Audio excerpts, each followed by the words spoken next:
इनकलाबी के साथ मैं हूं शाहिद नज़ीर चौधरी। दोस्तों, आज फिर अदाकार वहीद मुराद की बात करेंगे और आपको ये बताएंगे कि उन्होंने अपनी ज़िंदगी में एक ऐसी बंगाली फ़िल्म में काम किया था, जिसमें उन्हें धोखा दिया गया था और उनका दिल टूट गया था। उनके साथ फ्रॉड कैसे किया गया था, उनके नेशनलिज़्म के नाम पर उनके जज़्बात से खेला गया था और फिर उनके साथ वो किया गया जो नहीं करना चाहिए था। ये ज़हीर रेहान जो बंगाली फ़िल्म डायरेक्टर थे, बड़े मशहूर थे और बड़ा उनका नाम था अपने दौर में। वही हदायतकार हैं जिन्होंने पाकिस्तान की पहली फ़िल्म संगम 1964 में रिलीज़ की थी रंगीन बनाकर, और ये उनका क्रेडिट जाता है। उसके बाद भी उनकी बहुत ज़्यादा कंट्रोवर्सी थी बाद में।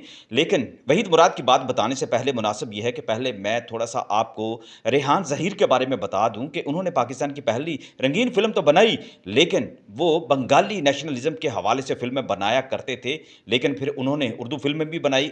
अदाकारा शबनम की भी उन्होंने पहले फ़िल्म बनाई थी चंदा से पहले, और बड़ी कामयाब फ़िल्म रही थी। उन्होंने शबनम को बड़े अच्छे तरीके से पिक्चराइज़ किया था।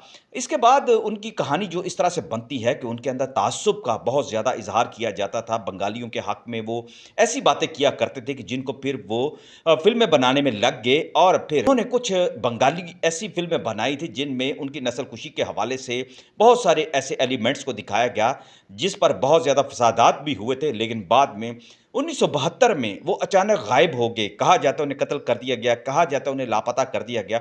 आज तक उनके बारे में मालूम नहीं वो कहाँ हैं, 72 से वो गायब हैं। लेकिन ज़हीर रेहान एक बुलंद पाया फ़िल्म डायरेक्टर थे और प्रोग्रेसिव थे। नेशनलिज़्म उनके अंदर जो था बंगाली ही था। इस आज की वीडियो के अंदर भी मैं आपको बताने लगा हूँ।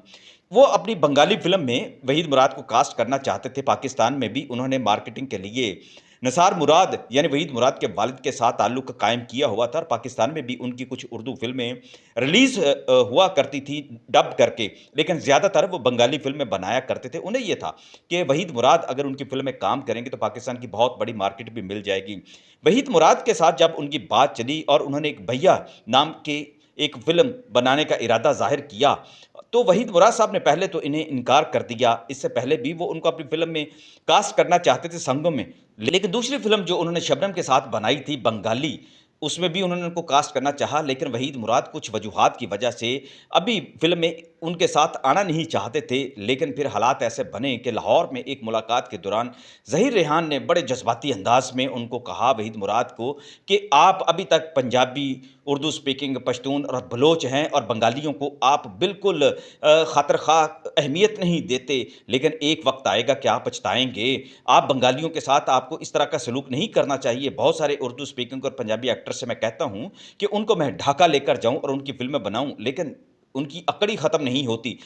वहीद मुराद के साथ उन्होंने बहुत सारी ऐसे बातें की, जिसके बाद वहीद मुराद ने कहा, हाँ, ठीक है, मैं आपकी फ़िल्म में काम करूँगा, लेकिन आपका इस तरह सोचना जो है वो मेरे लिए मुनासिब नहीं है। मैं आपके जज़्बात का ख़्याल करता हूँ, लेकिन आप मुझे बताएँ कि इसकी कहानी क्या है? उसके बाद उन्होंने इनकी कहानी बताई, और उन्होंने ये भी कहा कि इसमें मैं बंगाल की सबसे बड़ी जो एक्ट्रेस जो हैं उनको लूँगा, उनका नाम गालिबन सुल्ताना था। दूसरी उन्होंने कहा कि मैं शबनम को भी इसमें कास्ट करूँगा। शबनम की चूँकि एक आध फ़िल्में आ चुकी थी उस दौर में, और उन्होंने बताया कि रोबन घोष जो हैं वो इसके म्यूज़िक डायरेक्टर होंगे। ज़ाहिर म्यूज़िक डायरेक्टर के हवाले से रोबन घोष का भी एक बड़ा नाम था, और वो वाक़ई फ़िल्म में उनका म्यूज़िक लिया गया, गाने बहुत अच्छे थे।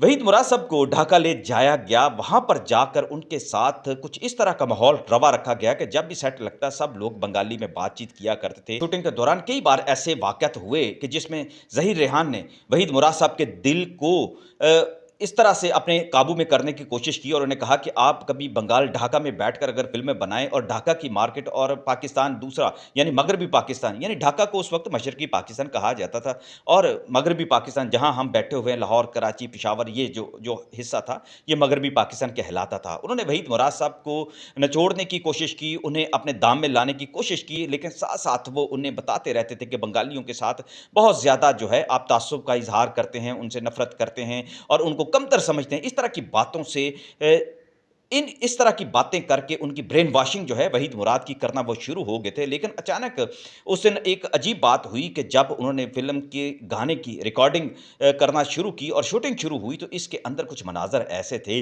कि रोमांटिक चूँकि ये सॉन्ग था, तो वहीद मुराद ने जब हीरोइन जो उनके साथ चित्रा सिन्हा के साथ जब उनका ये गाना पिक्चराइज़ हो रहा था, तो गाने के दौरान एक रोमांटिक सीन के दौरान ही जैसा कि हिदायतकार ने कहा हुआ था, उन्होंने बड़ी बरजस्तगी के साथ इज़हार करने की कोशिश की, तो चित्रा ने उनका हाथ बड़ी नफ़रत के साथ झटक दिया। वहीद मुराद एकदम शशदर हो गए, हैरान हो गए, परेशान हो गए, शूटिंग रुकवा दी। उन्होंने कहा कि ये क्या बदतमीज़ी है?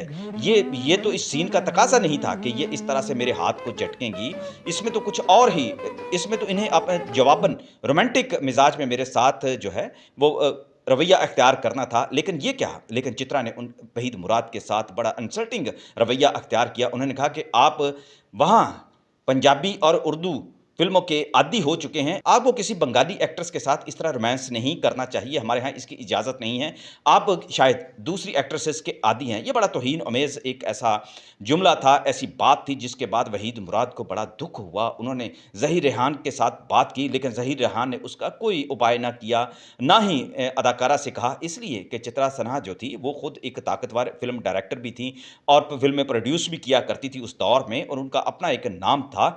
लेकिन यहाँ से फिर वहीद मुराद को बड़ा दुःख हुआ। उन्होंने कहा कि आप मेरे फ़ौरी तौर पे जितने सीन हैं रिकॉर्ड कर लें ताकि मैं वापस जा सकूँ। एक तरह से ज़हीर रेहान ने वहीद मुराद को डराने-धमकाने की भी कोशिश की। उन्होंने कहा कि अगर आप इस वक़्त इस तरह से जाएँगे, तो ढाका का जो मीडिया है, वो तो आपके खिलाफ़ जो है नफ़रत फैला देगा और वो कहेगा कि आप इस तरह से फ़िल्म छोड़कर चले गए हैं, तो इसको जो लोग पहले ही बहुत ज़्यादा ताज्जुब का इज़हार करते हैं, एक-दूसरे के खिलाफ़ नफ़रत करते हैं, तो वो आपके खिलाफ़ भी ऐसी ही बातें करेंगे। वहीद मुराद चूँकि पढ़े-लिखे इंसान थे और पाकिस्तान से मोहब्बत करते थे और अपने जज़्बात को काबू कर दिया, खुद को समझा लिया। बुनियादी तौर पर तो वो शरीफ़ इंसान थे, नर्म इंसान थे।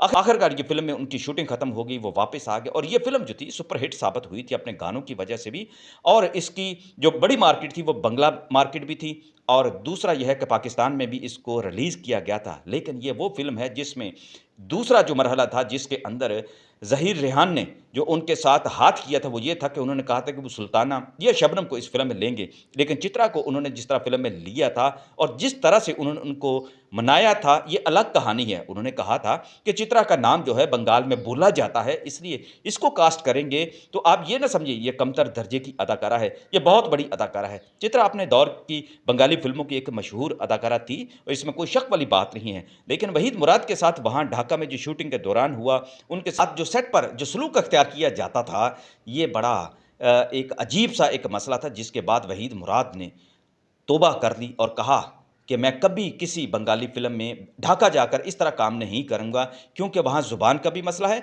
दूसरा सबसे बड़ा मसला ये है कि जिस ताज्जुब का इज़हार ये हमसे करते हैं कि पंजाबी और उर्दू स्पीकिंग उनके साथ ताज्जुब करते हैं, ये तो खुद ऐसा रवैया इख्तियार करने पर इंसान को मजबूर भी कर देते हैं। ये बातें उन्होंने मेरे मेंटोर अली सुफ़ियान आफ़ाकी के साथ की थी, जब आफ़ाकी साहब के साथ उन्होंने इस हवाले से बात हुई कि नज़रुल इस्लाम जो एक फ़िल्म बनाना चाहते थे बंगला में और एहतशाम जो अदाकार नदीम के सुसर थे, उन्होंने भी वहीद मुराद को लेकर बंगाली फ़िल्म बनाने की कोशिश की थी और आपको बता दूँ एहतशाम साहब ने ही चंदा नामी जो फ़िल्म में शबनम को बड़ा ज़बरदस्त इंट्रोड्यूस करवाया था रहमान के साथ, तो बड़ी कामयाब हुई थी। तो वो ये चाहते थे कि ये चूँकि 64 और 66 के बाद का ये जो ज़माना है, इस दौरान 65 की जंग भी हो गई थी, तो इसी दौरान वहीद मुराद को दोबारा से बंगाली फ़िल्मों में कास्ट करने की बड़ी कोशिश की गई। लेकिन वो आफ़ाकी साहब को बताया करते थे क्योंकि आफ़ाकी साहब एक मौर्रख़ भी थे, एक सहाफ़ी भी थे और वो लिखा करते थे ऐसी बातें जो उनके साथ हुआ करती थी। एक हिस्ट्री को वो मेंटेन किया करते थे ताकि रिकॉर्ड में रहें ये बातें। तो वहीद मुराद की ज़ुबानी आफ़ाकी साहब बताया करते थे कि उनका दिल जो था इस तरह से उचाट हो गया था।